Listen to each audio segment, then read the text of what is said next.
Après avoir longuement hésité à acheter un kit home cinéma avec enceinte, ampli et tout l'équipement qui va avec, je me suis donc posé cette question, et pourquoi pas une barre de son. Pour mes films ou pour écouter de la musique, je pensais avoir un kit home cinéma, avoir un son 5.1 de très grande qualité avec les enceintes à l'avant et les enceintes à l'arrière pour avoir une meilleure spatialisation du son. Cela implique donc l'achat d'un ampli, de 2 enceintes, comme je t'ai dit, que tu disposes de chaque côté de la télé, plus les surrounds qu'il y a derrière et le subwoofer. Donc ça fait quand même un sacré budget à prévoir. En plus de cela, il faudra bien sûr une télé de très grosse qualité, voire un rétroprojecteur, et également prévoir un lecteur Blu-ray. Bref, tous ces équipements représentent un budget qui peut tourner facilement aux alentours des 1500 €. Autre grosse contrainte des kits home cinéma, c'est que cela nécessite des branchements un peu spécifiques avec des fils un peu partout. Et donc pour répondre à ce besoin sans toutes ces contraintes, les constructeurs ont donc mis en place des barres de son. Et aujourd'hui, on peut retrouver des barres de son qui vont à la limite du home cinéma, des barres de son avec une configuration 5.1. Alors attention à la mention 5.1 qui est trompeuse dans les barres de son. Dans le home cinéma, c'est ce que je t'ai dit, le 5.1 signifie les 2 enceintes qui sont de chaque côté de la télé, les 2 enceintes qui sont à l'arrière qu'on appelle des surround back, et puis le subwoofer, le caisson de basse. Dans le commerce, tu trouveras donc la mention 5.1 sur les barres de son seules. Or, pour une meilleure spatialisation et une meilleure diffusion du son dans la pièce, je préfère avoir un caisson de basse plus les 2 enceintes surround que tu places à l'arrière. Cela va donc te permettre de diffuser le son avec beaucoup plus de réalisme et beaucoup plus de spatialisation. Certaines barres de son peuvent connecter ces enceintes arrière et ce sans fil, et ça c'est vraiment top. Bien sûr, il est fortement recommandé de connecter des enceintes de la même marque. De plus, la plupart des barres de son se connectent avec les télés de la même marque bien sûr. Attention, votre télé devra bien sûr être éligible aux technologies embarquées dans la barre de son, telles que le Dolby Atmos par exemple. Pour bien choisir une bonne barre de son, je vais te donner plusieurs astuces. D'abord, il faudra donc choisir une marque de renom. C'est la base. Ces marques-là, elles sont là depuis très longtemps dans le milieu du son, et aujourd'hui, ils ressentent un réel besoin du consommateur à se débarrasser de tous ces fils et de toute cette installation assez complexe d'un home cinéma, et la barre de son est vraiment un produit qui correspond à tous ces besoins-là sans les contraintes. Il y a donc des marques super importantes dans le milieu du son. Voici les meilleures marques qui proposent ces gammes de barres de son. On y retrouve bien sûr la marque Sony, la marque LG, Samsung, Klipsch, Sonos, Bose ou encore Yamaha.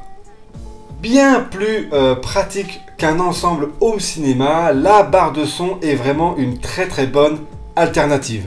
Ensuite, il va être super important de définir tes critères pour bien choisir la barre de son, mais je vais t'aider.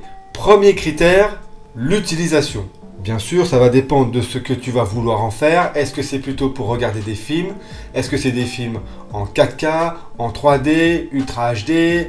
Donc, il y a forcément ça qui va devoir être super important. Est-ce que c'est plus pour écouter de la musique? Est-ce que c'est pour jouer aux vidéos? Ou est-ce que c'est pour les trois à la fois?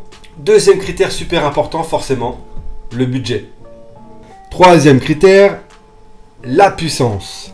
Forcément, la puissance va être un critère important pour qu'elle puisse bien être performant dans la surface de ta pièce. Si tu as une surface de pièce qui est vraiment très petite, 10-15 mètres carrés à peu près, il n'est pas utile d'avoir une puissance qui va exploser les murs. Le nombre de haut-parleurs embarqués dans la barre de son peut être également très important. Ça va permettre justement de quantifier le son et la propagation du son. Les dimensions de la barre de son vont être également super importantes. Tu vas devoir la disposer devant ta télé, voire sous ta télé, sur ton meuble télé. Donc il faut quand même qu'elle puisse rentrer dans les meubles que tu as à ta disposition. Autre critère super important, la taille de ta pièce. C'est ce que je disais tout à l'heure avec la puissance. La taille de ta pièce va déterminer la puissance que tu vas devoir apporter pour que la spatialisation se fasse vraiment bien dans ta pièce d'écoute. Il y a également les technologies embarquées que tu peux trouver également dedans, que ce soit au niveau du son, au niveau de l'image et également au niveau des équipements sans fil tels que le Bluetooth, le Chromecast par exemple ou le AirPlay 2. Une fois tous ces critères bien déterminés, tu vas donc pouvoir t'orienter vers la barre de son qui te correspond. Après plusieurs heures de recherche, j'ai sélectionné 3 articles, 3 kits barre de son, donc avec les enceintes arrière et le subwoofer, le caisson de basse. Car pour moi, il va être vraiment super important. Une barre de son seule ne fera pas le travail jusqu'au bout. La barre de son seule va te permettre de projeter le son, les graves, les dialogues dans une qualité qui est plutôt bonne.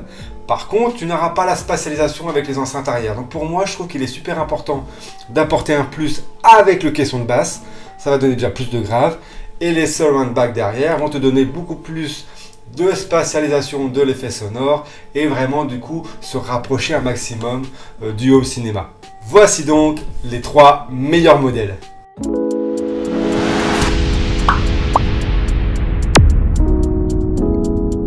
Le tout premier modèle, franchement, c'est mon préféré. Vraiment, je commence tout de suite par celui que j'adore. C'est la barre de son Samsung Q930B. Vendue à 900 € hein, quand même. Elle présente une barre de son avec 17 haut-parleurs intégrés. On y retrouve toutes les meilleures technologies du marché du moment. Je ne vais pas rentrer dans tous les détails, hein. Tu as d'autres vidéos qui sont vraiment bien faites pour ça, telles que les vidéos de PP World. Hein. Franchement, tu vas y retrouver plein de conseils très techniques. Dans cette barre de son, hein, on y retrouve les meilleures technologies vidéo et son, telles que le Dolby Atmos, le DTS-X. Dans cette barre de son, un Samsung 930B, on y retrouve les meilleurs connectiques sans fil, tels que le Bluetooth, le Wi-Fi. Il me semble qu'il y a le Chromecast. On y retrouve également les assistants vocaux tels que Alexa et Google. Et le truc qui est vraiment super bien, c'est que les enceintes sont sans fil. Elles vont pouvoir se connecter sans fil à la barre de son. Le caisson de base se connecte à la barre de son et sans fil. Du coup, toute la contrainte du home cinéma, tu ne l'as pas avec cette barre de son et ça, c'est vraiment incroyable. La barre de son est également équipée du HDR10+. C'est incroyable, toutes les meilleures technologies sont embarquées dans cette barre de son qui est à moins de 1000 €. Deuxième modèle, tu as la JBL Bar 9.1. Un peu moins cher, hein, elle est à 800 €. On y retrouve 9 haut-parleurs embarqués. Elle présente également toutes les meilleures technologies qu'il y a dedans. Hein. C'est vraiment incroyable avec la Dolby Atmos, le DTS-X également. Pas de HDR10 à ma mémoire. On y retrouve les meilleurs connectiques également. Hein. Bluetooth, Wi-Fi, Chromecast. Pas d'assistants vocaux malheureusement. Les enceintes se connectent également sans fil. Et ça, c'est vraiment... Et cette barre de son, hein, JBL, présente une puissance d'environ 820 watts. Hein. C'est vraiment très bien. Ça peut correspondre à une pièce d'environ 30 à 35 mètres carrés. Franchement, ça peut faire très bien le travail.